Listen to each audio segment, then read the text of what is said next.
இன்னைக்கு ஒண்டர்ஃபுல்லின்னு ஒரு கம்பெனியே இல்லாததுக்கு காரணம் ஓகேவா, இந்த படம் நஷ்டம் தான். 25 கோடி வாங்குறப்ப ஏன் நீங்க 10 கோடி தரக்கூடாதுன்னு நான் கேட்கறேன். நயன்தாரா மேம் வந்துட்டு மென்ஷன் பண்ண மாதிரி அவர் முழுக்க அந்த கோவத்துல பழி வாங்கணும் அப்படின்ற பழி என்னத்த பெரிய பழி வாங்கிட்ட, ஒண்டர்ஃபுல்லிம் லாஸ் ஆகி போச்சு. 6 கோடிக்கு ஆரம்பிச்சுக்கப்பட்ட படத்தை 10 கோடிக்கு இழுத்து விட்டது விக்னேஷ் சிவன். நம்ம ஷாருக் கான் சார் வராரு, மற்ற பிரபலங்கள்லாம் வந்திருக்காங்க கல்யாணத்துக்கு.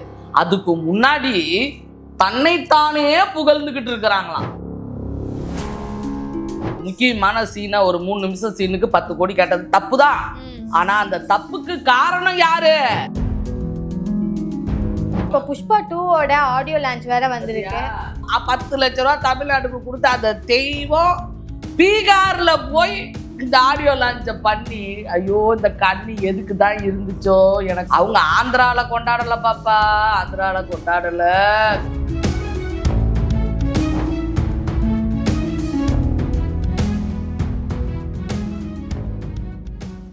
இந்த நயன்தாரா தனுஷோட சண்டை பெருசா இருக்கு. சோ ரொம்ப சண்டையெல்லாம் போட்டு இப்ப வந்துட்டு ஃபைனலி நயன்தாராவோட behind the fairy tale release ஆயிடுச்சு. பாத்துட்டீங்களா? நான் பார்க்கல. என் ஃப்ரெண்டு, அதாவது ஒரு பெரிய நடிகரோட தம்பி வந்து பிஏ வந்து பார்த்தாரு, நேற்று பார்த்தாராம். கடைசி ஒரு 3 நிமிஷம் தான் சூப்பர் ஸ்டார் வர்றது, ஷாருக் கான் சார் வருது, மற்ற பிரபலங்கள் வர்றதை வந்து கல்யாண சீனை காட்டியிருக்காங்க. அது இவங்க எல்லாத்தையும் கூப்பிட்டாங்க. தனுஷ் சாரை வந்து தம்பியை வந்து அவங்க கூப்பிடலை. ஓகேங்களா? இவங்க ஒரு பர்மிஷன் கேட்குறாங்க.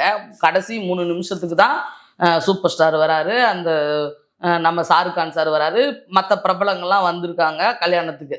அதுக்கு முன்னாடி தன்னைத்தானே புகழ்ந்துகிட்டு இருக்கிறாங்களாம். அது அவங்களோட டாக்குமெண்ட்ரி தானக்கா, அவங்களோட லைஃப் ஏப்பா இருக்கட்டும். பேசுவாங்க. இல்ல அவங்கள பத்தி நாங்க பேசட்டும், நாங்க வேணாம் சொல்ல. உங்களை பத்தியே நீங்க வந்து பேசுனீங்க. உங்களுக்கு ஒரு படம் கொடுத்தது யாரு? தனுஷ் சார். ஓகேவா? 6 கோடிக்கு ஆரம்பிச்சுக்கப்பட்ட படத்தை 10 கோடிக்கு இழுத்து விட்டது விக்னேஷ் சிவன். கரெக்டா? ஒண்டர்ஃபுல்லிம்னு ஒரு பிலிம் இல்லாமே பண்ணிட்டாங்க. ஆமா, ஸ்டெர்லிங் ரோடு பக்கத்துல போய் அந்த ஒண்டர்ஃபுல்லிம்ல கூட அக்கா வந்து கம்பெனியா ஏறப்ப நான் போட்டா கொடுத்துருக்கேன், நானும் என் பையனும். இன்னைக்கு ஒண்டர்ஃபுல்லின்னு ஒரு கம்பெனியே இல்லாததுக்கு காரணம் ஓகேவா, இந்த படம் நஷ்டம் தான். அதுக்கப்புறம் அவர் 2-3 படம் நஷ்டம், நான் எனக்கு சரியா பேர் தெரியல சொல்றேன். இன்னைக்கு ஒண்டர்ஃபுல்லிம்னு ஒன்று இல்லாமே போயிடுச்சு. அந்த ஒரு தாக்கம் இருக்கும். ஓகேவா? அதுக்கப்புறம் நீங்க ஒரு முக்கியமான சீனா ஒரு 3 நிமிஷம் சீனுக்கு 10 கோடி கேட்டது தப்பு தான். ஆனா அந்த தப்புக்கு காரணம் யாரு? நீங்க வந்து உங்களை வந்து கை தூக்கி விட்டது வந்து தனுஷ் சார். ஏன்னா யாரடி மோகினி மேடம் வந்து பண்றப்ப எனக்கு தெரியும். ஏன்னா நான்லாம் அப்ப அதுல ரிச் கேர்ள்ஸ். ஓகேங்களா? அப்பெல்லாம் நான் வந்து ரகுவரன் சார் வீட்டுக்கு போய் நான் பாபா கும்பிடுற அளவுக்கு நான் வந்து என் மனோரஞ்சன் என்னோட குருநாதர் கூட்டிட்டு போயிருக்காரு. ஓகேவா? நான் அந்த அளவுக்கு வந்து, ஏன்னா இறப்புக்கும் நான் கூட இருந்திருக்கேன், ரகுவரன் சார் இறப்புக்கும். அந்த அளவுக்கு நான் ஃபாலோ பண்ணி நான் நடந்ததை சொல்றேன். எனக்கு சிவன் பக்தரா இருந்து எதையும் நோங்கி தேவையில்லாம திருச்சி பேசணுன்ற அவசியம் கிடையாது. அவரு தான் வாழ்க்கை கொடுத்தார். ரொம்ப நாளா பிரேக் இல்லாம இருந்தாங்க, நடிச்சு அவங்க 2 பேரும் எல்லாருமே ஃப்ரெண்ட்ஸ் தான். இன்னைக்கு நெட்ல நீங்க பாத்தீங்கன்னா எல்லாரும் வந்து ஒரு விழா ஃபங்க்ஷன் அப்படின்னா எல்லாருமே செல்ஃபியில் போட்டால் தான் இருக்காங்க. நீங்கள் என்ன பண்ணிட்டீங்க? மேனேஜர்கிட்ட ஃபோன் பண்ணி கேட்டது தப்பு. நீங்கள் பெரிய அப்பா டக்கரா கூட இருங்க, ஆனால் ஒரு முறைன்னு ஒன்று இருக்குது. கல்யாண பத்திரிக்கையை கையில் கொடுத்தா வருவாங்களா? அதான் பட்டிக்காட்டுக்காரவங்க வாயில் சொன்னால் வருவாங்களா? பட்டிக்காட்டுல எல்லாம் ஒரு சேலை துணிமணி எடுத்து வச்சு கொடுத்தா தான் வருவாங்க. தெரியுமா உங்களுக்கு? மரியாதைன்னு ஒன்று இருக்குல்ல. அவர் வந்து அவங்க தப்பாக பிஹேவ் பண்ணி அந்த மேனேஜர் மூலியமா அதுக்கு அத்தாரிட்டி கேட்டாங்க. அது கோவம் வந்துருச்சு. தனுஷ் சாரோட கோவத்தை பற்றி எனக்கு நல்லா தெரியும், ஏன்னா நாங்கள் கூட இருந்து பார்த்தவங்க. அதனால வந்து ஏன்னா ஏற்கனவே 25 கோடிக்கு நெட்ஃப்ளிக்ஸில் வந்து இதை விற்கிறதுக்கு தான் அவங்க கல்யாண வீடியோவே எடுத்தாங்க. ஓகேங்களா? இந்த 3 நிமிஷத்தை சேர்க்க முடியாம தான் அவங்க நெட்ஃப்ளிக்ஸ் வாங்கலை. 25 கோடி வாங்குறப்ப ஏன் நீங்க 10 கோடி தரக்கூடாதுன்னு நான் கேட்குறேன். ஏற்கனவே கம்பெனி நஷ்டம். ஓகேவா? உங்களை வச்சு படம் எடுத்து இன்னைக்கு நீங்க வந்து ஒரு ஆதர்ச தம்பதிகளா 2 குழந்தைங்களுக்கு வந்து தாயும் தகப்பனுமா இந்த அளவுக்கு வாழ்ந்துருக்கீங்கன்னா அதுக்கு மூல காரணம் யாரு? தனுஷ் சார். கரெக்டா இல்லையாம்மா? ஊன்னு சொல்லு, இல்லைன்னா ஊஹுன்னு சொல்லு. அது எப்படிக்கா நான் சொல்ல முடியும்? அவங்க 2 பேரும் இது அவங்க தானே சொல்ல முடியும். அததான் சொல்றேன். அதனால அவரு கேட்டதுலயும் தப்பு இல்ல, இவங்க மூவ் பண்ணி கல்யாணத்துக்கு கூட கூப்பிடல, அதனால அவரு கோவத்துல 10 கோடி கொடுன்னு. சரி, அப்போ நயன்தாரா மேம் வந்துட்டு மென்ஷன் பண்ண மாதிரி அவர் முழுக்க முழுக்க அந்த கோவத்துல பழி வாங்கணும் அப்படின்ற நோக்கத்தோட தான் பழி என்னத்த பெரிய பழி வாங்கிட்ட, 1.5 பிலிம் லாஸ் ஆகி போச்சு. அவர் வாழ்க்கையில சந்திக்காத துயரங்களா சொல்லு? அவர் வாழ்க்கையில சந்திக்காத துயரங்களா? இன்னைக்கும் பாத்தியா சிங்க மாதிரி லிங்கா யாத்திரா அப்படியே சிவன் நாட்டம் உக்காந்துருக்குங்க 2 பிள்ளைங்க. இந்த ரேயன் படத்துல ஆடியோ லாட்சில பார்த்தேன், ஒண்ணு போல எல்லாம் ஒண்ணு போல இருக்காங்கப்பா. எந்த சிவனை எப்படி எடுக்கிறதுனே தெரியல, அவ்வளவு சந்தோஷமா இருக்குது. அவர் நினைச்சதெல்லாம் இன்னைக்கு நடந்திருக்கு அப்படின்னா அவரோட உழைப்பு, அவரோட நேர்மை. ஓகேவா? இதுதான் காரணம். நம்ம எதையுமே உண்மையை சொல்லணும். ஓகேங்களா? இப்ப நான் இவங்களையும் குறை சொல்லல. இவங்க வந்து மூவ் பண்ணி கல்யாணத்துக்கு போய் ஒரு பத்திரிக்கை வச்சுட்டு இந்த மாதிரி இருக்குது அப்படின்னு சொல்லி நீங்க இறங்கி போய் கேட்கறதுல என்ன இருக்குது? எங்க நாட்டுக்கே ராணியா இருந்தாலும் வீட்டுக்கு நீ தாய், ஒரு மக, ஒரு எல்லாமே பொண்டாட்டி எல்லாமே இருக்குதுல்ல. ஒரு பெண் இப்போ ஒரு பொண்ணுன்னா என்னன்னு தெரியுமா? அரவணைக்கிறதுல சரஸ்வதியா இருக்கணும். ஓகேவா? சிரிக்கிறதுல லட்சுமியா இருக்கணும். ஓகே, பேசுறதுல சரஸ்வதியா இருக்கணும். அவ பொம்பளை. ஓகேவா? மொத்தத்துல 30 தேவியரா இருக்கணும். நம்மலாம் பொம்பளைங்க. நம்ம ஏன் பழச வந்து ரிவைண்ட் பண்ணி நேரடியா போய் கேட்டு இருந்தா இந்த பிரச்சனை இல்லையா? இன்னைக்கு இதையே உருட்டுவாங்க பாரு சோசியல் மீடியால. ஓகே, இப்ப நீ எனக்கு இதை கேட்டதே எனக்கு மனசு கஷ்டம். ஏன்னா இதெல்லாம் கடந்து போயிடணும். இவ்வளவு நடந்திருக்குது. அவர் ஏதாவது ஒரு வாய் விட்டுருக்காரா தனுசு? என்னது? அதுதான் அவரு எதுக்குமே பதில் சொல்லலப்பா. எவ்வளவோ நெகட்டிவ் கமெண்ட் வந்திருக்கு. எதுக்கும் வந்து வாய்ஸ் அவுட் பண்ணணும்னு அவருக்கு அவசியமே இல்லை. ஏன்னா எல்லாத்தையும் கடந்து வாழ்றாரு. ஓகேவா? 2 பிள்ளை, 2 சிவனு, அவர் நினைச்ச மாதிரியே வீடு, நினைச்ச மாதிரியே வாழ்க்கை. ஓகேவா? அந்த 2 பிள்ளைங்கள்ட்ட போய் கேட்டுப்பாரு. எனக்கு எங்க அப்பா தான் வேணும்னு சொல்லுங்க. அதை பார்த்தவங்க நான் கேட்டு நான் தெரிஞ்சிருக்கிறேன். ஓகே, ஒரு பல்லாசத்துல நான் வந்து பேசி கொடுத்துருக்கேன். ஹாய் யாத்ரா ஒண்ணுமே பேசல. அவங்க அப்படி வந்து திறமையா வளர்த்து விட்டுருக்காங்க. ஏன்னா எல்லாருக்கிட்டையும் பேச முடியாதுல்ல. விஐபியோட சன்னு, சூப்பர் ஸ்டாரோட கண்ணு. ஓகேவா? இன்னைக்கும் பார்த்தீங்கன்னா எனக்கு கைகாலெலாம் வந்து அதுவும் யாத்ராவை பார்த்தா எனக்கு அப்படியே சூப்பர் ஸ்டாரோட அப்படியே பேக்கு போயிடும். ஏன்னா எனக்கு வந்து எனர்ஜி வந்து எங்கள் சூப்பர் ஸ்டார் தான். நான் நேற்று கூட 4-5 மணி நேரம் நடந்துட்டு வரேன், 14 கிலோமீட்டரு. சினிமா துறையில் எல்லாருமே என்ன மாதிரி 20 வருஷமா சுற்றிக்கிட்டு இருப்பாங்களா? ஏன்னா அவங்க சுற்றி ஒரு இடத்த அடைஞ்சிட்டாங்க, நம்மளும் சுற்றி ஒரு இடத்த அடைவான்.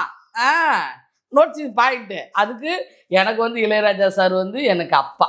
ஓகே, வயசுஞானி இளையராஜா சார். நான் அவங்கள 2 பேர்த்தையும் மைண்டில் ஏற்றிக்கிட்டு நான் பாட்டுக்கு நடந்து போவேன். ஓகேவா? என் பையன் வந்தானா அவன் முன்னாடி போவான், பின்னாடி நான் நடந்து வருவேன். இன்றைக்கும் வந்து இந்த கிரிவலத்தால் தான் என்னோட ஆக்ரோஷம் எல்லாத்தையும் நான் கட்டுப்படுத்தி. ஓகேவா? 25 வயசுக்கு முன்னால சுகந்தி அக்கா கிட்ட யாரும் நின்னே பேச முடியாது. அப்படி சூப்பராட்டி மாதிரி இருப்பேன். அடிக்கடி எல்லாமே. இப்பயும் சொல்றேன், ஒரு சேனல்ல ஒருத்தன் அவ்வளோ அசிங்கமா எழுதியிருக்கான். என்னை பத்தி அவன் எழுதி டைப் பண்ணி தப்பான வார்த்தை போடுறப்பய அவனுக்கு என்னென்ன நடக்கும் தெரியுமா?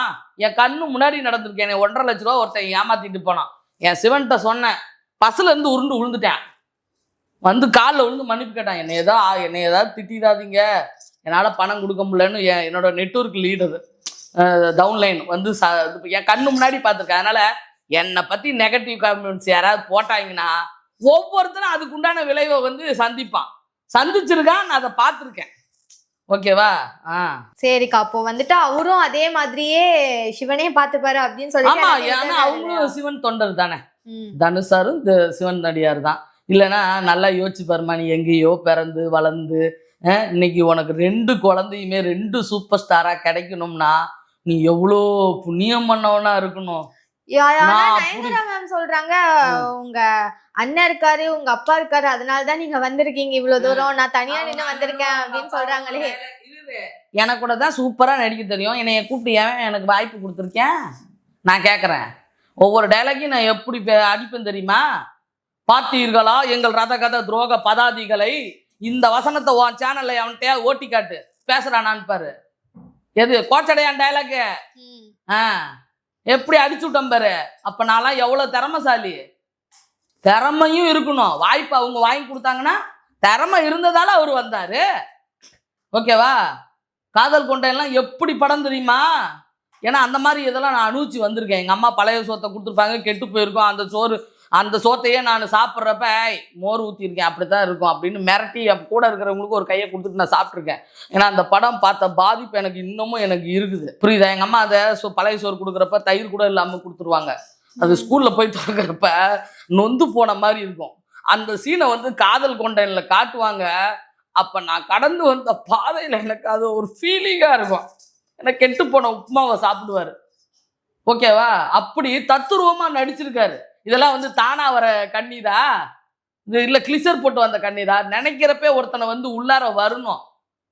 என்னைய கூட தாங்க வந்து ஓட்டு போட வரப்போ ஓட்டு பாடு சரத்குமார்னே கதவை திறக்கிறேன்னு என்னை தள்ளி விட்டாரு. அது வேற கதை. ஓகேவா? எல்லா நேரமுமே வந்து ஒருத்தனை வந்து ஹேட் பண்ண முடியும். எத்தனை பேர் ஹேட் பண்ணி ஹார்ட் பண்ணாலும் அவர் பார்க்காத பிரச்சனையா? இல்லை நான் இப்போ அவருக்கு ரேயன் படத்துக்கு கூட நான் ரிவ்யூ கொடுத்தேன். என்ன கூப்பிட்டு என்ன சுகந்தி அக்கான்னு எதாவது கூப்பிட்டு எதாவது வாய்ப்பு கொடுத்துட்டாங்களா? ஒன்றுங்க, நமக்கு தேவையும் இல்லை. நான்லாம் யாருக்கிட்டையும் போய் எதுக்கும் நிற்க மாட்டேன். நான் சூப்பர் ஸ்டார் மாதிரி ஏதோ வர்றது சோறு தின்னுவான். இப்போ கோடீஸ்வரனும் என்ன பண்ணுவான்? 3 வேளை தான் சோறு தின்னுவான். கரெக்டாக? கோடீஸ்வரன் 10 வேளையா சாப்பிட முடியும்? பக்கத்தா துணியை போடலாம், எல்லாம் பெட்ரோல் போட்டுவிட்டு விதவிதமாக கார் வாங்கலாம், எல்லாம் 3 வேளை தானே சோறு திங்க முடியும். இல்லாதவனுக்கு அந்த 3 வேளை தானே. அப்புறம் வேற என்ன பேசுறீங்க? ஓகேவா? அதனால எதையுமே நல்ல விதமாக கடந்து போயிடணும். ஓகேவா? நான் மற்ற லேடிலாம் வந்து அவங்களுக்கு சப்போர்ட் பண்ணியிருக்காங்க. அவங்க என்ன வந்து இப்போ அவருக்கு ப்ராப்ளத்தை கொடுத்தாங்களோ இல்லை அவரு என்ன இவங்களுக்கு ப்ராப்ளம் கொடுத்தாங்களோ, அதனால எல்லாம் ஒன்று சேர்ந்துட்டாங்க. ஓகேவா? இதுதான் உண்மை. அப்புறம் சரிக்கா, இந்த ஒரு விஷயம் போயிட்டு இருக்கு. இப்போ நீங்க முன்னாடி பேசினப்ப சொன்னீங்க நம்ம பாகுபலி புஷ்பாவெல்லாம் கொண்டாடுறோம், ஆமா தமிழ் படத்தை கொண்டாடுறது இல்ல. இப்போ புஷ்பா 2 ஆடியோ லான்ச் வேற வந்து அதை பத்தி பேசுவோம். ஆமா, இந்த புஷ்பா யாரு தெரியுமா? 2016 தண்ணி வந்து எல்லாரும் செத்து போனாங்க பாரு, பாதி பேர் தண்ணியில ஊருங்கள்ல இதுல எல்லாம் டேங்கு திறந்து. அப்ப இந்த தமிழ்நாடே தத்தளிச்சுக்கிட்டு இருந்துச்சுல. அப்ப இந்த புஷ்பா வந்தாரு, அல்லு அர்ஜுனா 10 லட்ச ரூபா கேஷ் கொடுத்தாரு நம்ம தமிழ்நாட்டுக்கு. புஷ்பா ஒன்றும் வேற ஆள் கிடையாது, அவரும் நம்ம தமிழன் தான். இங்கதான் காலேஜில் படிச்சிருக்கிறாரு. ஓகேவா? அவங்க அம்மா அப்பாவுக்கும் பூர்வீகம் சென்னை தான். ஓகேவா? ஏன்னா அந்த காலத்துல வந்து தெலுங்கர்கள் வந்து நிறைய வந்து ஷூட்டிங்ஸ்ல வந்து அவங்க தான் நிறைய வேலை பார்த்துருக்காங்க. தமிழ் சினிமாவா இருக்கட்டும், எல்லா சினிமாலையுமே. ஏன்னா நம்ம எல்லாம் தென்னிந்திய நடிகர் சங்கம்னு எல்லாரும் நம்ம ஒன்னாதான் இருந்தோம். காலத்தின் கட்டாயம் எல்லாரும் அங்கங்க அவங்கவுங்க போய் இந்த பக்கம் அம்மா, அந்த பக்கம் வந்து அவங்க தனியா சங்கத்தை பிரிச்சுக்கிட்டாங்க. ஓகேவா? அது மாதிரி அவர் 10 லட்ச ரூபா கொடுத்துருக்காரு. அவர் படம்லாம் ஓடினோம். இந்த இன்னைக்கு வந்து ஆடியோ லான்ச்சு அவங்க ஆந்திரால கொண்டாடல பாப்பா, ஆந்திரால கொண்டாடுனா தான் நம்ம அவங்க மக்கள் வந்திருக்காங்கன்னு சொல்லுவோமே. அந்த தெய்வம் 10 லட்ச ரூபா தமிழ்நாட்டுக்கு கொடுத்த அந்த தெய்வம் பீகார்ல போய் இந்த ஆடியோ லான்ச்சை பண்ணி, ஐயோ இந்த கண்ணி எதுக்கு தான் இருந்துச்சோ, எனக்கு அவ்வளோ சந்தோஷமா இருந்துச்சு. பீகார்ல எல்லாம் எந்த படம் ஓடி இருக்கு எனக்கு எதுவுமே தெரியாது, அந்த மொழி கூட தெரியாது. ஓகேவா? ஆனால் நிதிஷ்குமார் முதலமைச்சர், ஏன்னா என் பையன் பேரை அந்த முதலமைச்சர் பேர் தான் என் பையனுக்கு நிதிஷ்குமார்னு வச்சிருக்கேன். ஏன்னா எங்கள் தாத்தா வந்து எங்கள் சித்தப்பா வந்து மிகப்பெரிய ஃபேன். பாரு எப்படி கோத்து விட்றாரு பாரு. பீகாரில் போய் புஷ்பாவை ரிலீஸ் பண்ணி, கேசட் விழா ரிலீஸ் பண்ணி இந்த விஜய் அண்ணா மாநாட்டுக்கு வந்துச்சு பாரு. அந்த மாதிரி கூட்டம் நிற்கிது, கோடிக்கணக்கான மக்கள் நிற்கிறாங்க. அந்த ஊரே வந்திருக்குது. எது? பீகார் நாடே வந்திருக்குதாட்டு இருக்கு. இங்க இருந்து அங்க போய் வைக்கிறதுக்கு என்ன காரணம்? நிதிஷ்குமாரும் உங்களோட ஃப்ரெண்டு தானே? யார்? பவன் கல்யாணோட ஃப்ரெண்டு தானே? பவன் கல்யாணோட ஃபேமிலி ஃப்ரெண்டு தான். அது அத்தை பையன் தானே நம்ம அர்ஜுன் சார். ஓகேவா? அதனால நம்ம தங்க பிள்ளை, நம்ம தமிழ்நாட்டுக்கு 10 லட்ச ரூபா ஓடி வந்து கொடுத்தாருப்பாரு. அந்த தங்க மனசை பாராட்டணும். புஷ்பா எப்படி ஓடுச்சு? நான் ஓடிட்டுன்னு தான் சொல்றேன். அதுக்கெல்லாம் ஆதரவு கொடுத்தீங்களே, நம்ம இதுக்கும் ஆதரவு கொடுங்கன்னு தான் சொல்றேன். நான் தப்பா எதுவும் சொல்லல. சரிக்கா, இப்போ வந்துட்டு என்னன்னா, ஏதாவது ஒரு படத்தோட ஃபர்ஸ்ட் பார்ட் நல்லா ஓடிச்சுன்னா செகண்ட் அப்படியே ஓடாமலே போயிடுது. சோ இந்த செகண்ட் பார்ட் அப்படின்ற ஒரு ஸ்கீமே ரொம்ப டிஃப்ரெண்டா இருக்குன்னு சொல்லலாம். சோ இது எல்லாமே வந்துட்டு ரொம்ப சக்சஸ் ஆன படம். சோ செகண்ட் பார்ட்டும் அதே மாதிரி ஓடி நம்பலாம். இப்போ வரைக்குமே நம்ம இது பார்த்தேன், ட்ரைலர் பார்த்தேன். அந்த 1வது பார்ட்டை விட பகத் பாசில் ட்ரைலர்ல பின்னி எடுத்திருக்காரு. ஏன்னா பகத் பாசிலோட அதிரன் படம் நேற்று தான் பார்த்தேன், ஒரு மலையாள படம். ஐயோயோ என்னம்மா நடிச்சிருக்காரு. அதை விட இதை வந்து அவர் உள்ள தட்டிக்கிட்டு ஒரு என்ட்ரி சீன் வருது. அந்த ஒரு சீனே போதும், அவங்க நினைச்ச டார்கெட்டாக முடிச்சிடுவாங்க. அடுத்த படம் நான் வந்து நீங்கள் வருவீங்கன்னு நினைக்கிறேன். ரோகிணியில் உங்களை மீட் பண்ணுறேன். புஷ்பா 2 ஓகேவா? ஏன்னா நமக்கு 10 லட்ச ரூபா கொடுத்துருக்காங்கல்ல, அந்த படத்துக்கு நம்ம போய் விசுவாசமா இருக்கணும்ல. வாழ்க்கையில சுவாசம் முக்கியம் இல்ல கண்ணு, விசுவாசம் ரொம்ப முக்கியம். இன்னைக்கு நான் உங்ககிட்ட பேசிக்கிட்டு இருக்கேன், நாளைக்கு என்னோட கடவுள் என் சிவனும் என்னை கைவிட்டுருவாரா? இன்னைக்கு தமிழ்நாடே தெரியுதுன்னா எத்தனை கிரிவலம் போய் என் சிவன் அழுதுருப்பேன். இன்னைக்கு இவ்வளவு தெரியறதுக்கு காரணம் கூட யாரு? என் சிவன். என் மனசு பியூரு வெள்ளை. எங்க சூப்பர் ஸ்டார் சொல்லும் போல, நான் எவனுக்கும் பயப்பட மாட்டேன், என் சிவனுக்கும் உன்ன மாதிரி நல்லவங்களுக்கு மட்டும்தான். ஓகேவா? நீ கெட்டவன் தெரிஞ்சுன்னு வச்சுக்க, நான் அதை அப்படியே கடந்து போயிடுவேன். ஓகே, அதுக்காக உங்ககிட்ட நின்று தரணா பண்ண எனக்கு டைம் இல்லை. ஏன்னா எனக்கு அவ்வளோ வேலை இருக்குது. ஓகேவா? எனக்கு வீடு வாசல், புருஷன் பொண்டாட்டி பிள்ளை, குடும்பம், சோறு கீறு எல்லாம், வீடு எவ்வளோ வேலை இருக்குது. அதனால இப்போல்லாம் வந்து அதான் சொல்லுவாரு, நெஞ்சுக்கு தேவை மனசாட்சி, அது நீதி தேவனின் அரசாட்சி, அத்தனை உண்மைக்கும் அவன் சாட்சி, மக்கள் அரங்கத்தில் வராது அவன் சாட்சி அப்படின்னு எம்ஜிஆர் ஐயாலாம் சும்மாவா பண்ணியிருக்கிறாரு? நமக்கும் ஒரு காலம் வரும்ல. நான் இன்னைக்கு உங்க கூட வந்து உக்காந்து பேசுறேன்னா கூட அது என் சிவன் போட்ட எனக்கு பிச்சை. புரியுதா? அப்புறம் சரிக்கா, அதுவும் நல்லா போகும் அப்படின்ட்டு நினைக்கலாம். இவ்வளோ நேரம் வந்துட்டு ரொம்ப சுவாரஸ்யமா ரொம்ப நேரம் போயிருக்கா அப்படின்றதே தெரியாத அளவுக்கு அவ்வளோ எங்கேஜிங்கா வச்சிருக்கீங்க. நம்ம நேயர்களுக்கும் அப்படிதான் இருக்கும் நினைக்கிறேன். ரொம்ப நன்றிக்கா. ரொம்ப நன்றி. FT சேனல் நேயர்கள் அனைவரும் என் ரத்தத்தின் ரத்தமான உடன்பிறப்பா நினைக்கிறேன். எல்லாரும் மொத்தமா அக்காவை ஆதரவீங்க. அதே மாதிரி இந்த சேனலுக்கும் நல்லா யூஎஸ் போடுங்க, கமெண்ட் போடுங்க, லைக் போடுங்க. என்னை பத்தி தப்பா மட்டும் பேசாதீங்க, என்னால் தாங்க முடியாது. ஓகேவா?